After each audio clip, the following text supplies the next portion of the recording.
Hi, my name's Luke. I'm building an educational social media startup company called Noetic. And boy, is it hard. But it's a lot easier when I have good friends like Robert Schut to team teach courses. And today we're going to be wrapping up our discussion of Soren Kierkegaard's The Point of View from my work as an author. You can see what copy we're using here. We're using the Harper and Brothers New York edition, translated by Walter Lowry, if you've been following along. And if you're watching on YouTube, you can see this incredibly cool finger puppet that Bob got me for Christmas/birthday, even though I'm highly skeptical of those fertility holidays and pagan rituals now. But I will accept this Kierkegaard finger puppet with great joy. I now have someone to talk to when Bob's not around. I can just put him on my hand, and now I have a friend. So thank you. Oh, you're welcome. Yeah. You're welcome. It was our pleasure. Yeah. I look forward to many conversations with Puppet Soren. Well, that took a turn for the weird real quick. It did. Well, what else would you expect from me? So what are we going to be doing today?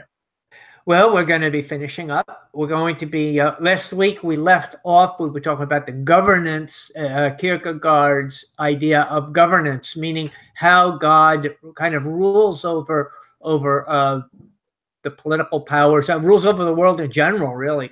And we're going to kind of pick it up there and kind of work our way to the end from there. So I'll start at that point, saying that he was very much aware that he was under the governance of God and throughout his life, at least through his later life anyway, we know of. He saw his life as a very temporary thing, and that it could end at any year, any month, even any day. And I really appreciated that about this part of the book, because he was totally convinced that every day was going to be his last, or every year was going to be his last, and that just made him work all the harder. And I sort of appreciate that perspective. Yeah, and he really died at a young age. I forgot, how old was he again? He was in barely 40. I believe he was 43, if memory serves me correctly. I should check. But I don't know if you know this or other people know the interesting story. I think he was pretty convinced that he was going to die on his 33rd birthday, or before he turned 34. Yeah. And so the story goes that I've been told, and this could just be an old wives' tale, is that when he woke up and turned 34 years old, he went to the town hall to check his birth records to see if there had been some kind of mistake. He thought his divine mission wasn't going to last beyond the same number of years that Jesus had. Yeah. Well, he was born in 1813, died 1855, so that would make him 42. 42, yeah, 42 then. Yeah. Okay. So I'm going to read. I don't like to read too lengthy passages here, but I'm going to read something a little bit longer than I normally do, because it's so filled with good information. This is at the bottom of page 88 and the top of page 89 in the notes. I'm one of those people who actually reads the footnotes. So it says, I have endeavored to express the thought that to employ the category race to indicate what it is to be a man, and especially as an indication of the highest attainment, is a misunderstanding and a mere paganism, because the race, mankind, differs from an animal race, not merely by its general superiority as a race, but by the human characteristics that every single individual within the race, not merely distinguished individuals, but every individual is more than the race. This follows from the relation of the individual to God, and essentially, this is Christianity, whose category, the individual, in quotes, is so much derided by this highly lauded Christian age. For to relate oneself to God is a far higher thing than to be related to the race. and through the race to God. This is what I have endeavored to express. Really very powerful stuff here. And it gives away a lot of what's going on in the mind of Kierkegaard. He is totally for the individual. And here he compares the individual to the race. And I'm thinking here, as I'm reading this, about the race being related to God. If he's actually speaking about Judaism kind of here a little bit, that how the Jews were related to God through their race as being a Jew, the chosen race of God. And now he's saying, now we are individuals, and each one of us is individually chosen by God. And that's the power of Christianity as compared to the power of Judaism. Did you, I know you probably, I'm not sure if you are a footnote reader, but at least while I was reading that, did that sound like what the message you get from that is? Yeah. I mean, I need to read these footnotes more closely, so I'm glad you brought it to my attention. Yeah, and I think that's totally consistent with the message of the gospel, right? Is that that Christ was rejected by Judaism of that time, and so then the message went to the Gentiles, which is everybody else. Yeah, and so there is kind of this, getting to some very interesting eschatological stuff about the role that the Jews play during the tribulation and end times and whatnot, because God's not done with them, right? Doesn't he ultimately have to come back and work with them again? And this is part of what the two witnesses do, right? Is that they sort of communicate the gospel in a language that they can understand. Well, we get into different. Yeah, we're getting into the weeds about on that. Yeah. Some people feel that that's necessary. Others feel like it's already been done. So it depends which school you're with. I don't want to put this idea out there that God is done with the Jews. Like God is still working through them, still very much wants to win them, and really every human being. Yeah. Well, the way Paul puts it is that the branch was broken off so that the branch of the Gentiles could be grafted on. Grafted. Yeah, that's what I saw. Grafted back onto the tree. So we as Gentiles are enjoying what we're enjoying only because the failure of the Jews. So at some time in the future, there may be a revival of Judaism. Now, I wanted to say something else about that too, that sometimes this causes me personally in my faith a problem, because sometimes I tend to go into the individual at the cost of the community. Sometimes I almost see myself in contention against the community, which I don't necessarily like, but sometimes I just find myself there, that it's so hard to be part of the community, at least for me. And I think Kierkegaard shared that same thing. And how about yourself? I kind of know where you're coming from, but just to let other people know. Oh yeah, Bob. I'm a real hit at parties. The air quotes community loves me. I have an adoring public wherever I go, and churches are just begging me to be a part of their congregation. Yeah. You have speaking engagements all the time, don't you? Yeah, no one even asked me. I'm booked through 2022. I got everybody's just demanding to hear my thoughts on everything. So yeah, I don't know. I don't see the Christian message. I mean, even in the embodiment in Christ is one about being about a lot of numbers, right? Christ was obviously very antagonistic to the community, right? He was obviously very much at odds with the clerics and the priests of his day, so he whipped them to drive them out of the temple, right? Yeah. And it ultimately culminated in his death because he wouldn't recant on what they considered to be blasphemy and heresy. So I don't know. But at the same time, this is something to struggle with. I mean, at the same time, Jesus fed the multitudes, right? So, and we take a look at Paul. Paul really tried to reach out to the community and create Christian communities. But the reason people may not realize this, the reason most of the letters were written is because he had so much trouble with the communities that he had to keep correcting them. And that's the whole reason those letters were written. They weren't letters to say, hey, guys, you're doing great. Just wanted to give you guys a high five and let you know. It was that, he starts it out. Yeah, you guys are doing good, but here's what I've got against you. And then he'd go on and on and on and on. So he wanted to be a community type person, but I think it was very difficult for him.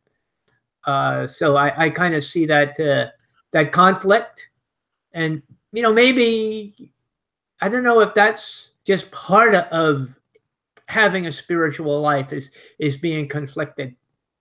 I don't know.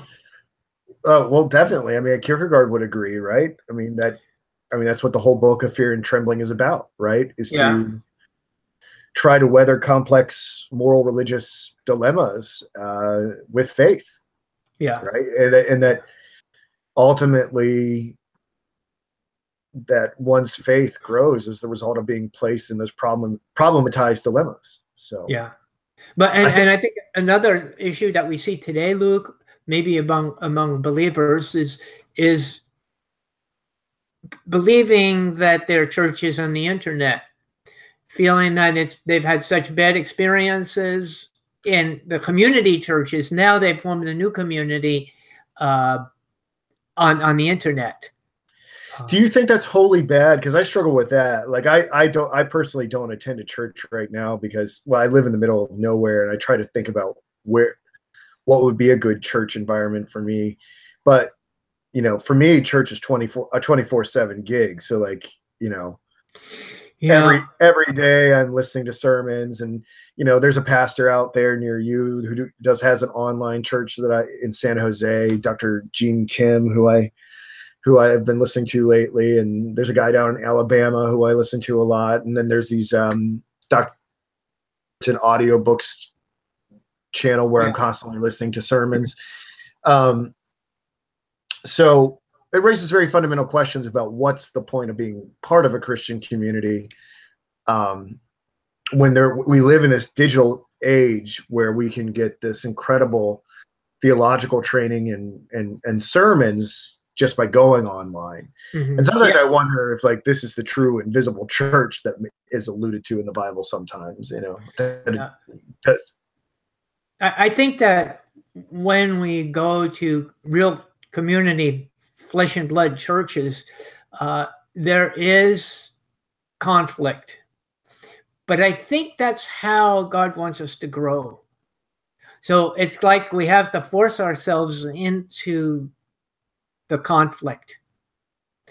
And that's what's so difficult. It's easy to kind of retreat away from the church. I try not to do that. I still try to struggle. I still have my Bible study, a little community within a community, but it's a struggle. It's a struggle. And I don't see that as something that's going away. I think that's always going to stay there. So I would never tell anybody to, Paul says, do not forego the meeting of the brethren. In other words, you go out among the brethren and meet with the brethren, even if it's a small group. Though we don't have to go to a mega church. We don't have to go to a large church. But even if we just have meetings in our homes, the physical contact with one another, I think is important.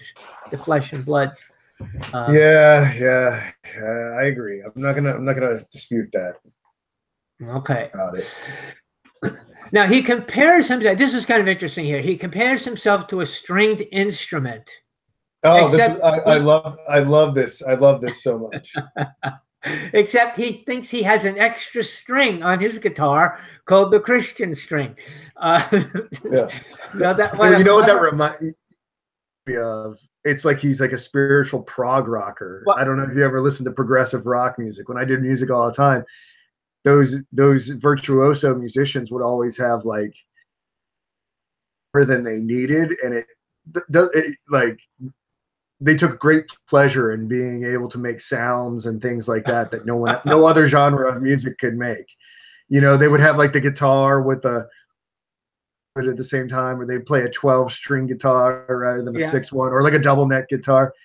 And that's why I like this so much, is that it's almost like Kierkegaard saying, I'm like the prog rock of Christian evangelists.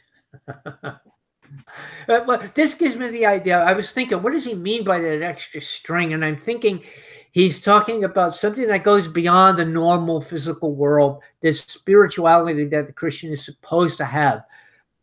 When he goes out and he evangelizes, or just merely is a Christian and behaves like a Christian, he has this extra string, this extra notes that he can hit that nobody else can hit. It was those who were in the simple classes that united against him, and it wasn't really the upper class. So he felt that he was exposed to the hatred of the common people because he did not act as though he was superior to them. So why do you think he was exposed to their hatred because he wouldn't act? Do they feel like that was disingenuous? Like, because they're like, did he feel like he wasn't being authentic by trying to sort of blend in with the common folk? That could have been it, but what I've noticed is that I think that the common people, the average person, likes the idea of their leader dressing, looking superior, whether it's wearing robes or crowns or titles or whatever. They really like the idea of playing the role of the superior person. And Kierkegaard didn't play that role. And therefore, he was vulnerable to the anger of the crowds. They could take their frustrations out on him, whereas they would leave somebody else alone because they went around using the title, doctor, or using different titles, or wearing a robe or whatever, if it was a pastor or something, or a white collar, whatever it is. It just seems to play a very psychological role in gaining respect. And people automatically if you see somebody in a white collar walking around, everybody's always, being nice to them and talking automatically, if he wore a plaid shirt, he wouldn't get that automatic respect. And so, I think that's kind of what I would use as an example in our day as compared to what he sees. So I think it was his vulnerability that put him in that particular position. He says that the whole literary activity turns on the problem of becoming a Christian in Christendom. So this is where he's been kind of speaking about this issue. It's not trying to convert the non-believer or the unbeliever, the atheist, or even the agnostic. He's trying to convert the so-called Christians in Christendom, the ones who've joined but have no real ambition to do any more than follow the rituals. And that's what he's trying to reach, these people here who've started, but then they've, as Paul says, he says, I think it was the Galatians, he says, who do you think you are that you've started out in faith and now you're going to finish the work yourself? I think this is kind of the same idea that he's saying, the church in Denmark has started out in faith and now they're trying to finish it themselves, and this isn't right. And so this is his ministry. He admits that he himself learned as he wrote. In other words, he was his own student, so to speak. He would use these times of meditation and learn from his own meditation. So it's not just us that have gained benefit. He probably gained benefit of his own works. And I think it's a good attitude for any writer or a teacher that when you go into the field, expect to learn yourself. You're still a student, even though you may be titled teacher, you're still a student. You ought to be a student. It's important. That's the great example that, and I think Kierkegaard likely got that perspective from the example of Socrates, right? Right, is that Socrates knew how little that he knew, right? Yeah. It wasn't trying to profess a positive doctrine. Mm-hmm. He was constantly seeking the truth to the big questions. And it's not like he had some sort of big doctrine that he was trying to impose on everybody else. Right. I think his strength, wasn't he the one who he kind of taught by showing everybody how ignorant they were, by asking him to explain what they meant? Yeah. When they would say something. Yeah, and we've talked about this before about I'll say it is a never-ending reward to study the parallels between Socrates and Jesus Christ, and Kierkegaard for that matter too. Just to think about if there is this sort of providence in history, the role of Socrates in the unfolding of that history and how necessary he was in this sort of deflationary move to kind of take and sap all the energy out of so many different pagan conceptions of the world, so that essentially the stage could be cleared for the positive truth of Jesus Christ. And this very odd idea that a man could be truth, because all other objective conceptions of truth have been utterly exhausted. And that's perfectly personified in the conflict between Pilate and Jesus right before he's executed, where Pilate asks Jesus, right? Mm-hmm. What is truth? And Pilate can't answer it, right? And Jesus sort of has to allude to the fact that he is the truth. Yeah. And I think philosophy has brought us to that point today, with their failure over all the centuries, failure to come up with truth. And a lot of people are disillusioned now with philosophy because they could not come to that very basic idea of truth. If you can't come to what is truth, how do you claim anything? And so there's a lot of and that's the big program of what Kierkegaard's trying to convey through his authorship is that how much the philosophical systems are sandcastles, or castles in the sky. They are beautiful to look at, but they're wisps, or they're easily washed away when the tide comes in or the wind blows. Okay, now we go to the epilogue on page 193. So you know we're getting to the end when we hit the epilogue. He tells us what he lost.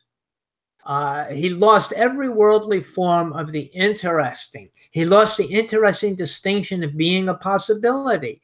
He lost the interesting ability of being an enigma.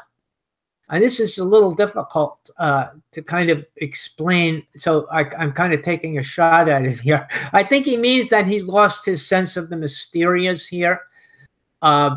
People no longer saw him as interesting because he's now portraying himself as the religious. Well, they thought they reduced him to a fanatic. Yeah.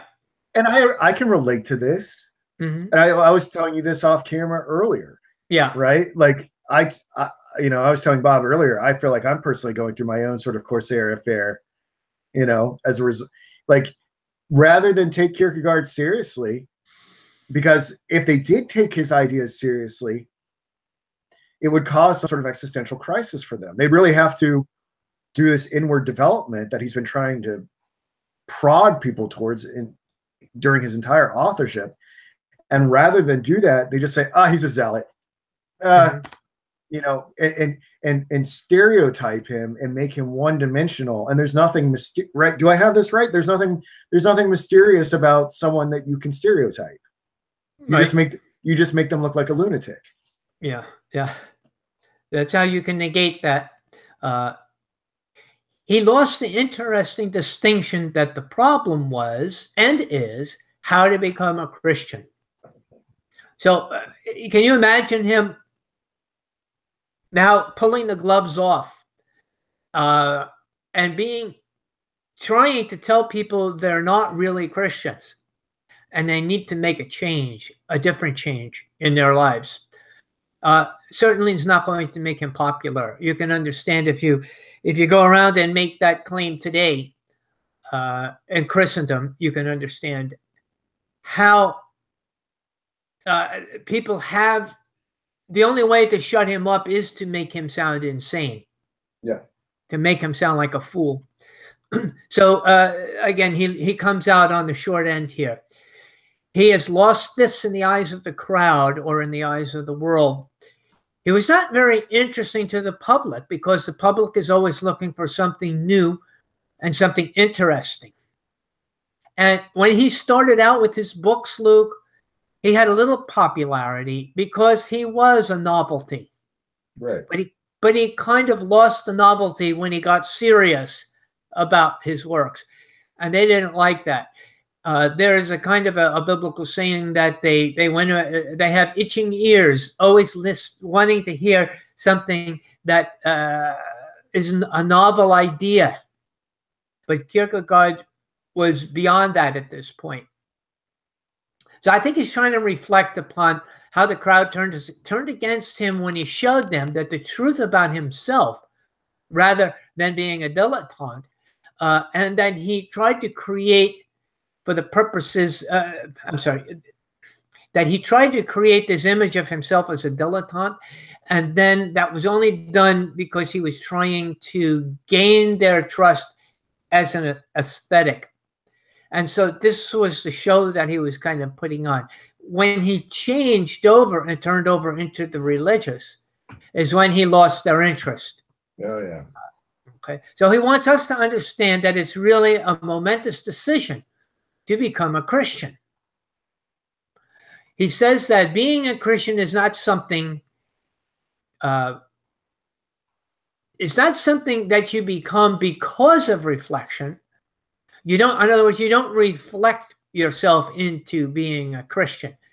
It's not like you go into the right state of meditation like one might reach nirvana if you have the right pillow and the right position, and if you meditate in just the right way, you will reach nirvana. Christianity is not like that.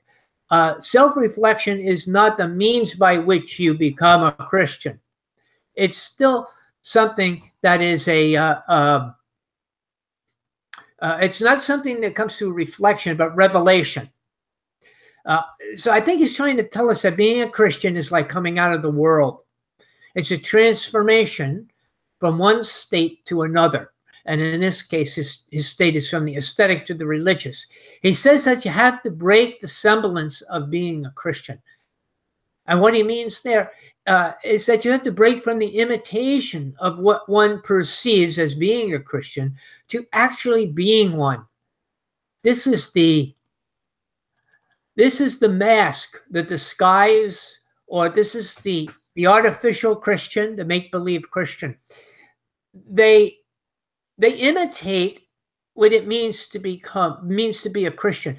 It's like, I'm trying to think of what they're called again. A sociopath.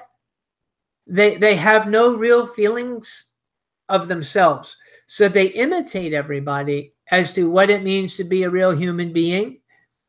And I think there's people in Christianity that are like that see what other Christians are doing around them, and then they try to imitate that. And he's trying to stop that. He sees it in his day. And he's saying, no, this is unacceptable. We have to become authentic individuals, not members of the crowd, which is what we talked about earlier. You can see why it would be so upsetting to individuals if Kierkegaard was going around and saying you're a fake Christian, right? Because they're like, this is the interesting thing about the distinction between the imitation and the authentic Christian, is that the person that is a mime of what Christianity actually is. They don't, in a lot of ways, they don't have the consciousness to know that they are nothing but an imitation. So to them, they've mistaken the imitation for the real thing. And I know this as someone who has been there, right? Who has gone through all the motions of being a Christian, checked the box on a Christian, told other people I was a Christian, and then it was sort of brought to my attention how far away I was from the true ideal. And it's very, even today, you know, it's very irritating. You know, I'll talk to other people who self-identify as Christians, and they see something about my own behavior and they will rebuke me, right? You know, and it's very irritating. It's very irritating. And so I can understand why there would be such this backlash to Kierkegaard, because it's not, no one wants to be told that they're a phony.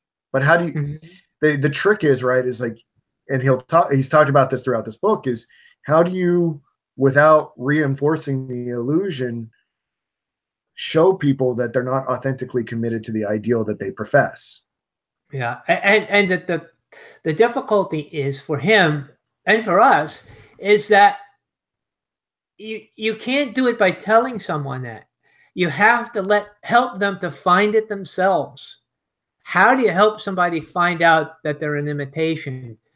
That's so very difficult. What do you think, after we've done this book and so much Kierkegaard, what do you think the answer is? Well, there's not going to be one answer, right? But we should have some concrete thing that we can say about it, right? Yeah, I think the answer is the best way to reveal the imitation is by being the authentic. Right. So I agree. Our job is to be the authentic Christian, and that way it will reveal the true from the false. It's never occurred to me that you're a phony Christian. The thoughts never entered my mind. So from my vantage point, it seems like you're living the ideal. Well, I don't think I've ever thought to myself, I don't think it's ever crossed my mind like that Bob's a phony. Well, and likewise, Luke, really, I know that you are authentic. I know you don't think you've arrived at where you want to be, but none of us have. You are on your way, though, and that's what's important, as we all are on our way. But yeah, I'm very proud of you and where you're at right now, and I'll say that publicly. Very proud of you. It's been a lot of work. It's a lot of struggle. Yeah, I know. It's a pleasure to be associated with you. So now he believes that he did perform a service for Christianity by doing all of this. And he was always in the service of Christianity and just wanted to bring people into true Christianity. That was his goal. That was his ministry. And he didn't need to go to the jungles of Africa or the Amazon in order to be an evangelist or a missionary. He found being a missionary right in the middle of Denmark a necessity. Oh my God. I mean, in present day America, I mean, we're presented with limitless opportunities to evangelize to people here, you know, just like when you're getting coffee and you're talking to the cashier, you know, I mean, some people, I guess, would think that would be a pretty like radical fundamentalist thing. I guess, but I don't know. I feel like people are starving for meaningful conversation. And I think if you can meet them where they're at, yeah, there's just countless opportunities to really reach people right here, right now, and where you live. There absolutely are, and you bring up one of the simplest, but just every time you interact with somebody, cashiers or whatever, saying a nice word to them helps to gain their trust, helps to gain their confidence that you have something, you have that extra string on your guitar, Luke. Well, maybe one day we'll all be singing the Song of Moses and the Song of the Lamb. Maybe we're just getting tuned up for that big song. You know what I'm talking about? I do. Now, he felt that his book, the concluding postscript, was a turning point when he actually changed his his writing style from the aesthetic to the religious. So that's when, if you follow his reading and you read them sequentially, that's when he actually made the turn. As to not that he converted at this point, don't misunderstand, but rather that he began to try to reach the church from this new point of view now, from the aesthetic to the religious point of view, and try to draw those people who now he already had, hopefully following him, into the religious. He says that the way, in quotes, is not from the simple into the system or speculation, but rather from the system or speculation back to the simple. This is Kierkegaard in one sentence, right? To take people from speculation into the simple. And that's what he tried to do. And of course, Hegel is the unspoken philosopher here. Probably he's focusing on the king of systematic thinking, but also systematic theology. I don't know if you've ever read a book on systematic theology, Luke. It would be kind of an experience to see how people have thought that they've been able to write all the truths together so that they all mesh and they all agree with one another, and then present it as my theology. And Kierkegaard says that's a waste of time.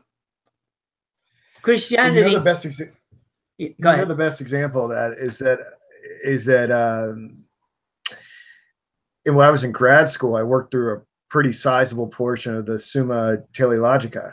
Oh, yes. Teleologica, or however you pronounce it.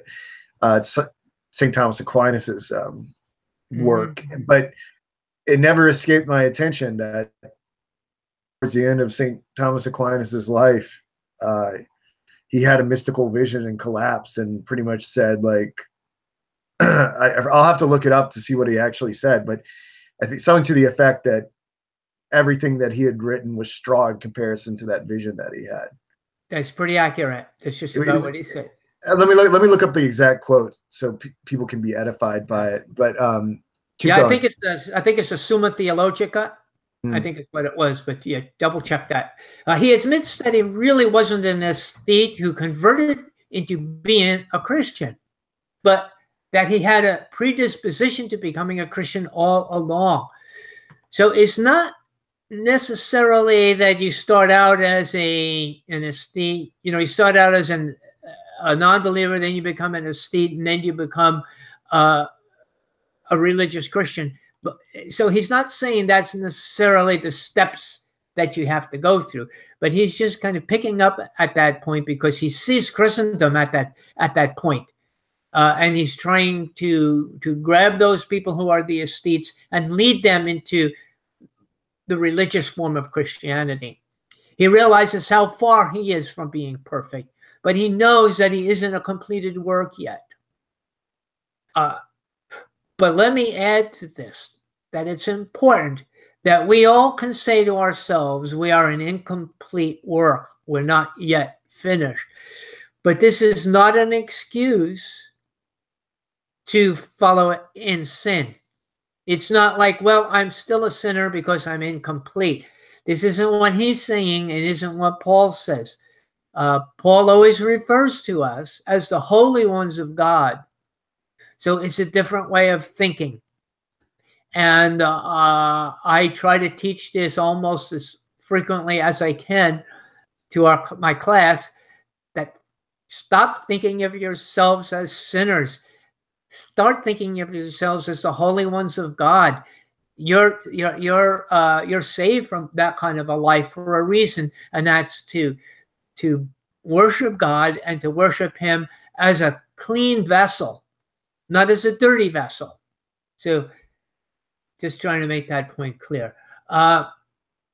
He hopes that the reader now knows the kind of author he is and that history will treat him kindly. And it did. It took over 100 years to get there, but I think he's admired by a lot of people, even non-believers. I think admire him. there's more and more people now that come up to me and ask about him and where they can begin, how they could start reading Kierkegaard. And some of the questions, is he really that difficult to understand? And the answer is most of the time, yes, he really is. He is a study. You really have to jump in and become acquainted. But the more you do, the more you understand, and the easier it becomes.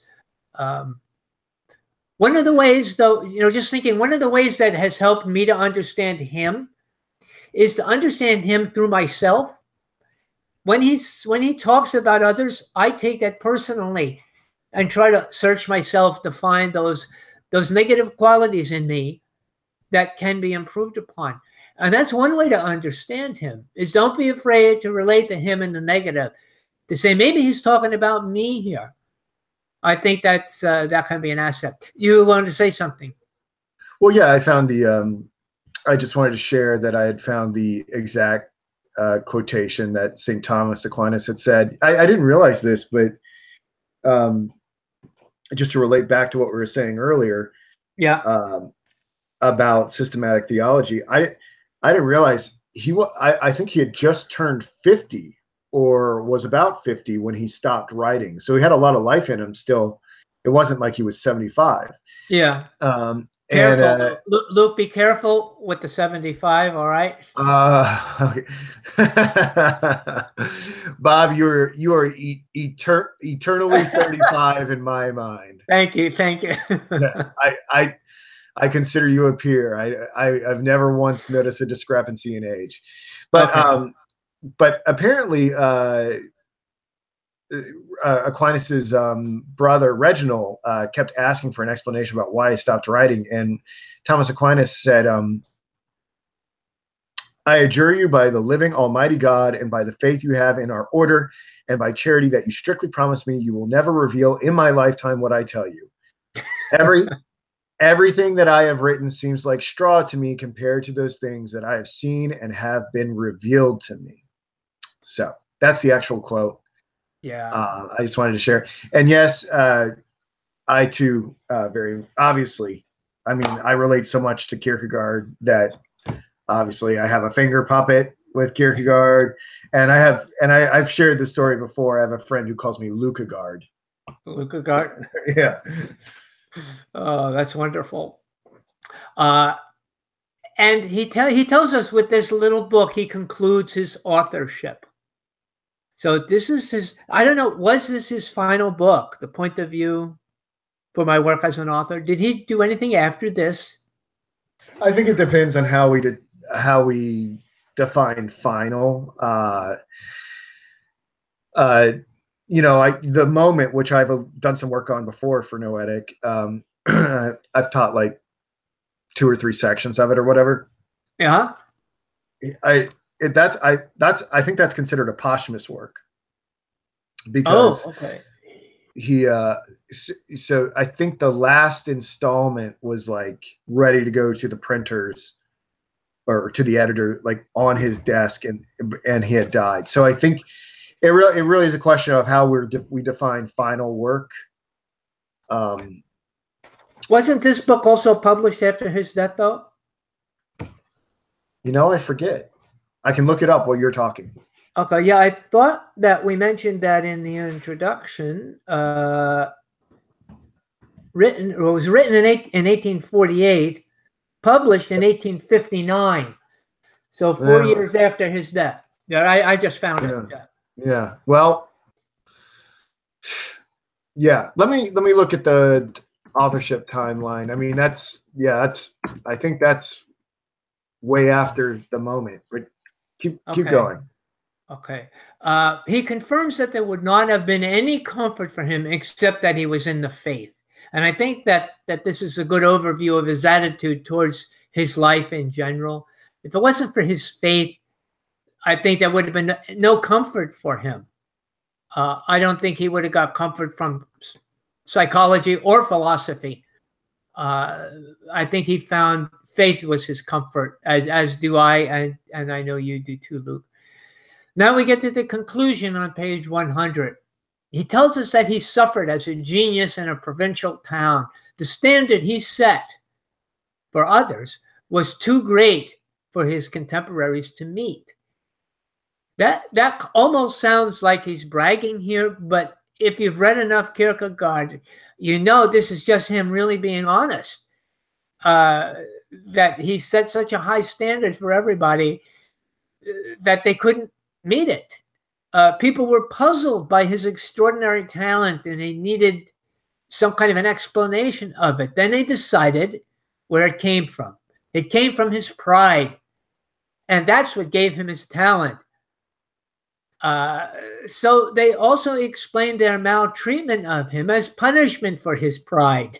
So this is kind of one of those circular reasoning, self-fulfilling prophecies. How come Kierkegaard is so genius? It's his pride. Well, we need to punish him for his pride then. So it justified their ill treatment of him. Right. As a child, others couldn't even keep up with him when he was younger. Usually if the child is moved up, in school, if a child is smarter, what they do is they move him up to a higher class. But in his case, there was only one class. It was the temporal. In other words, he existed as a human being. How are they going to move him up above a human being? You needed to graduate to heaven. Yeah, he needs to make it all the way. He gave up a lot and he suffered a lot to be the kind of writer that he was, but he did not consider himself to be a martyr. We could call him a martyr in the sense that he gave up everything. He didn't die as like a martyr does, but his whole life was kind of, he gave his whole life up for God, for Christ. He felt that he took his sufferings and transformed them into a treasure for eternity through his writings. And I would agree with that. I'd say he absolutely did. Through his suffering, we learned. And that brings back a quote from Hebrews chapter 5, verses 8 and 9. He said, though he were a son, yet he learned obedience by the things he suffered. And being made perfect, he became the author of eternal salvation unto all that obey him. So learning through your suffering is not uncommon. Christ learned through his sufferings. And Kierkegaard is claiming that he also learned through his sufferings. So if we learn through our sufferings, that's good. And so kind of comes back to that answer is, should we go out in the community if it's only going to bring heartache and suffering? Absolutely. Absolutely. Yeah. I need to be better about it. I have an answer on this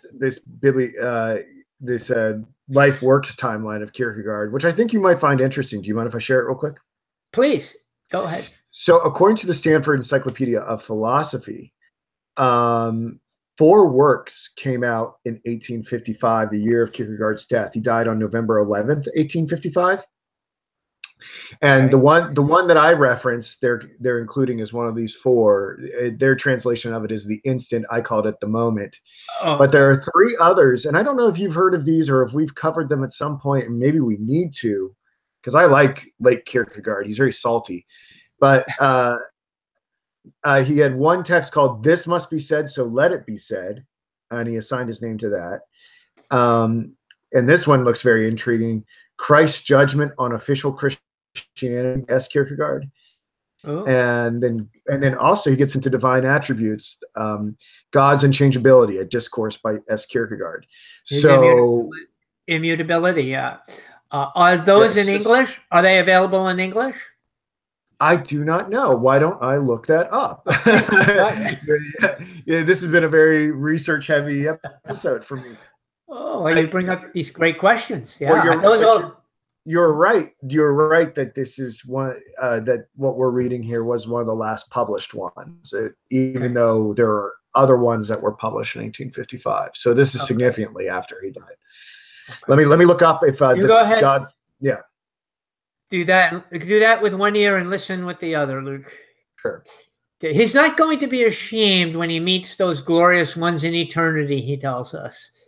So he's looking forward to eternity. He feels like Paul said, I've finished the race. I've run the race and I've finished it. He did the best he could.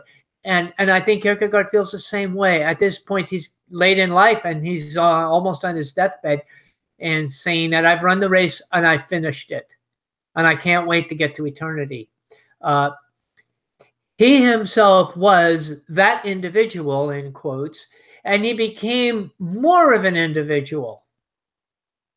So we have to think, what does he mean here when he says he's become more of an individual? Do you think that he means that he's become more independent of groupthink and more independent of the crowd mentality and crowd control and the desire to please the crowd? So I will check with you back in a little while to answer that question, Luke. We'll revisit that one. Okay. He carried to completion the work that he was given in reflection. He uses the term now, reflection, as what it means to become a Christian. So it's not, this sounds almost like a contradiction here. It's not that we become a Christian because we go through this reflective state. It's not that brings us to Christianity, as though we can do that without revelation. But true reflection includes revelation, perhaps brings about revelation, which is the means that we actually become a Christian. And he says this here, his purity of heart was to will only one thing, and he would never give in and reduce the price of what it took to become a Christian. Now, this whole statement here, his purity of heart was to will only one thing, is a direct quotation of the title of Purity of Heart is to will one thing. And I'm sure this was no accident. And if we remember, what is that one thing that we will? And that is to will the will of God. Now, I recently brought this up in my Bible study class, what it meant to have purity of heart is to will one thing. And I got a lot of puzzled looks on their face. So I kind of kept it under my sleeve, the quotation that what the answer is to will the will of God. But when I finally told them that, their mouths dropped. They said, wow, is that what faith is? And I said, yes, it's to will the will of God. And they, everybody wrote that down, copiously in their notes. It's such a simple and yet such an astonishing idea, how we look at Christianity and how we look at our relationship to God and the role that our will plays. I told them that you can't will yourself into becoming a Christian, which is what most people try to do. You have to will the will of God, and that's what makes you a Christian. The truth's not complicated, is it? It only seems complicated because the society at large has intoxicated us in such a way that when we hear the truth like that, it seems impossible. But it's actually, it's not. I mean, I'm not saying that there aren't mysteries and that the Bible makes total sense if you read it on your first try. Obviously there are paradoxes and complications. That's a big part of Kierkegaard's authorship. Mm-hmm. But unnecessary complication just because the culture is so far from this very simple truth of the gospel. Problem is to live for God. I mean, what organ of society is communicating that? Yeah. Are the Golden Globes communicating that? Is the national championship football game communicating this? I mean, it's completely antithetical to all the messages of the world. Well, Luke, the thing is, we don't want to do it. We want to explain it. Yeah. And that's why we look to philosophy and psychology to say, okay, what does it mean? What does that mean to will the will of God? It must have a meaning. It must have some definition that I can write down and bring around with me and memorize it. It doesn't need a definition. It's just do it. Like the motto of these sneaker commercials. Yeah. I didn't want to give them a free plug, but since you're this, you're the CEO, you can do it. But yeah, well, I'll say that people should look into the meaning of the Nike swoosh and its association with the planet Saturn. Yes. So, but that would be a conspiracy theory. So it would be. So the idea is to will the will of God, and it doesn't need a definition. It just needs us to do it. Okay, so let's backtrack here, Luke. What does it mean when? Did you cut? Can I share some stuff? Do please. Sorry, I didn't mean to hate you too much, but I don't forget. So I went and did a little research here. Okay. Yes. And it's this one of these texts from 1855, The Changelessness of God, a discourse. That can be found in Walter Lowry's translation of For Self-Examination, which is on our list of books to do. So, okay. So it is found in that translation. What Christ judges of official Christianity is an introduction to the attack upon Christendom. We can also look at that in Articles from the Fatherland. Apparently, this was something that was composed in between installments of the instant or the moment, depending on what you call it. And similarly, This Must Be Said, So Let It Be Said is also in the introduction to the attack upon Christendom, or see the Articles from the Fatherland. So Articles from the Fatherland and For Self-Examination is where we can find these three other obscure final writings of Kierkegaard that I made reference to earlier. Okay, so they sounded pretty interesting. Well, you will have to that changelessness of God one is, I like that. Yes, that is an interesting subject. Yeah.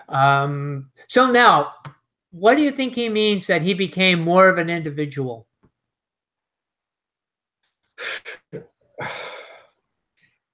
I mean, yes, the answer that you intimated earlier is he's less controlled by groupthink.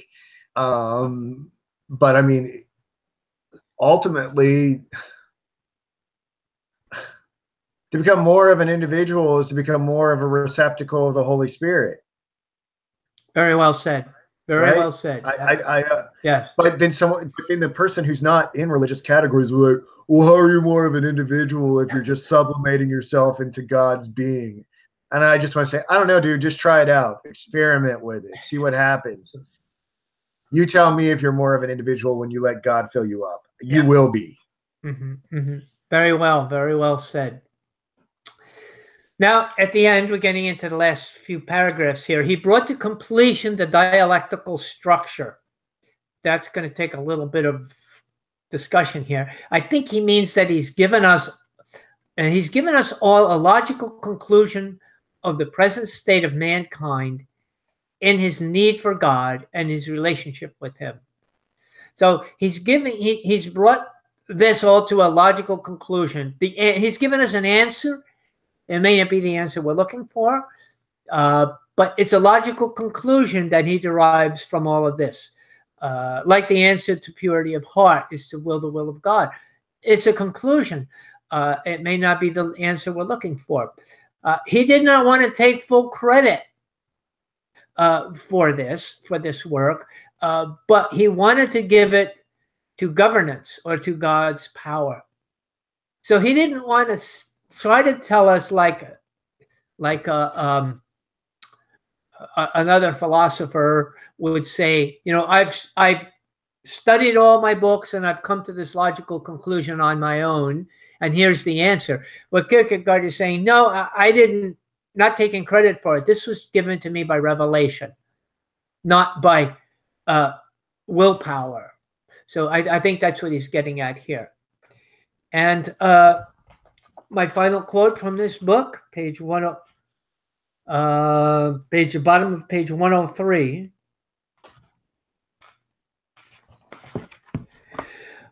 He says, and I'm going to pick it up from a little bit below the midpoint. It says, the dialectical structure he brought to completion, of which the several parts are whole works, he could not ascribe to any man.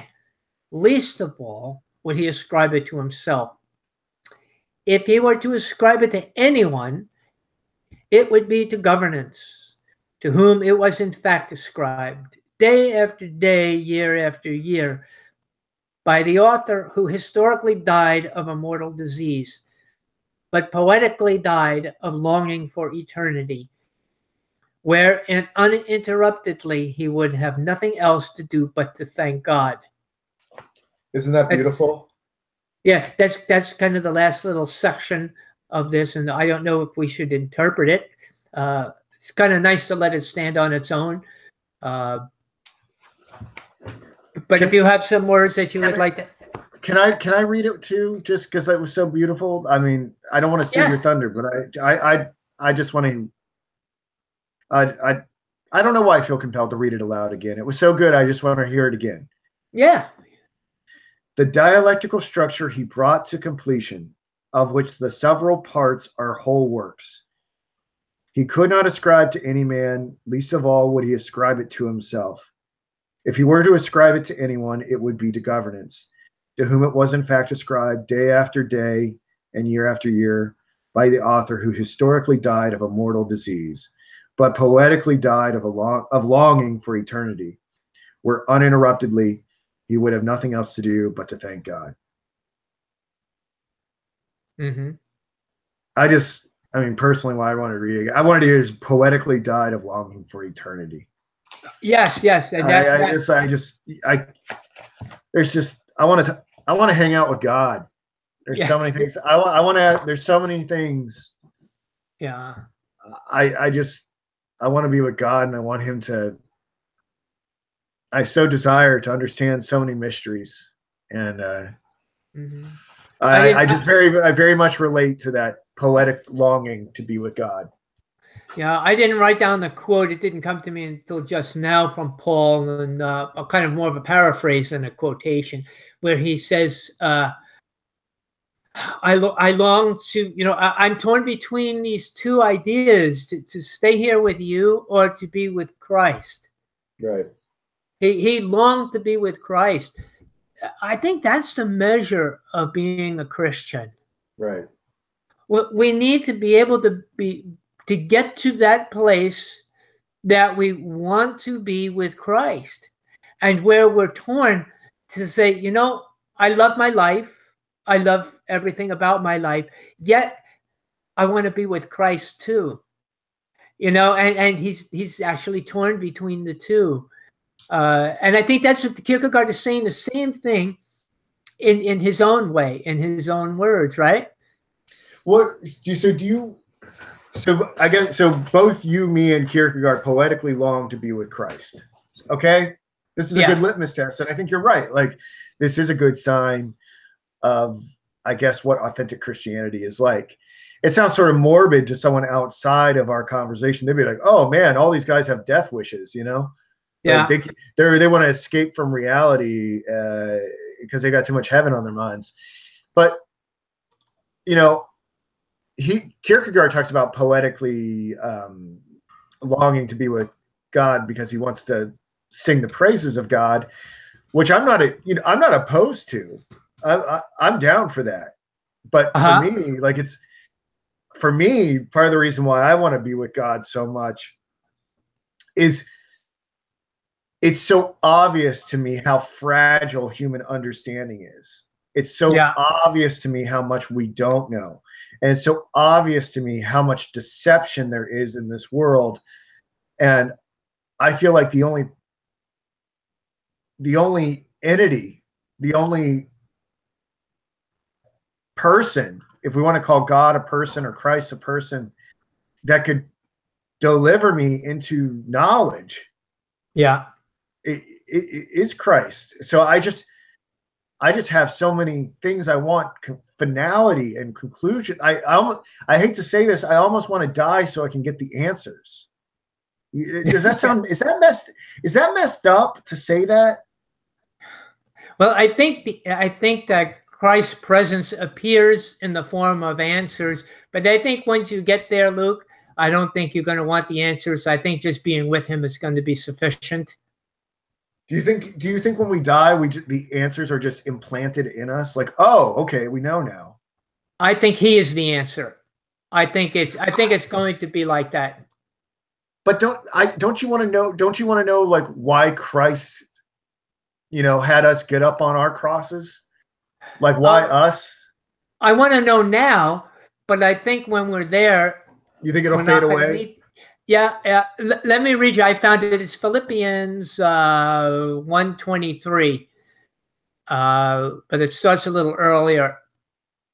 I'll start with verse 20. I eagerly expect and hope that I will in no way be ashamed, but will have sufficient courage so that now, as always, Christ will be exalted in my body, for by death. For to me, to live is Christ, and to die is gain. If I am to go on living in the body, this will mean fruitful labor for me. Yet, what shall I choose? I do not know. I'm torn between the two. I desire to depart and be with Christ, which is far better, but it is more necessary for you that I remain in the body. So that's just, I hope we can arrive at that. I hope that is the litmus test of a Christian. That's something we should strive for, to get to that point. I'm so glad and encouraged to hear that you've kind of arrived there. I think that's very encouraging. I think the big revelation for me was, I think the big revelation for me, and that was understanding the true nature of this world that we live in, and who really. I know, it's not a pleasant thought to think, but when you understand who really runs this place, this realm of existence, it doesn't. I mean, ultimately, God is totally in control, but it's a finer theological conversation about who is the small g of this world now, and how so many people and institutions are in control of very good people. Yeah. So that concludes our session. I think we ended on a very high note this time. Well, I can't thank you enough for being the authoritative master teacher during our seminar series on this text, because that has freed me up to innovations of the platform and really accelerate the Noetic platform. And hopefully, once I get everything sorted out financially and legally, I'll be able to spearhead the discussions. And I just can't thank you enough for covering for me while I pretend to be a CEO. So, well, it helps me to, being the teacher is like we were saying, I have to be my own student, and I have been. I've learned a lot by teaching. Yeah. So. Well, you've performed the task excellently. And I do agree. You ended on a high note. We all did. I guess we should bring this to a close. For those who are playing along at home, you can find this on my YouTube channel, Luke Johnson. You can write me at philosophyluke@gmail.com. And I'm going to put our email addresses in the description box below. I know Bob that people could find our email addresses and get in touch with us. I'll start doing that.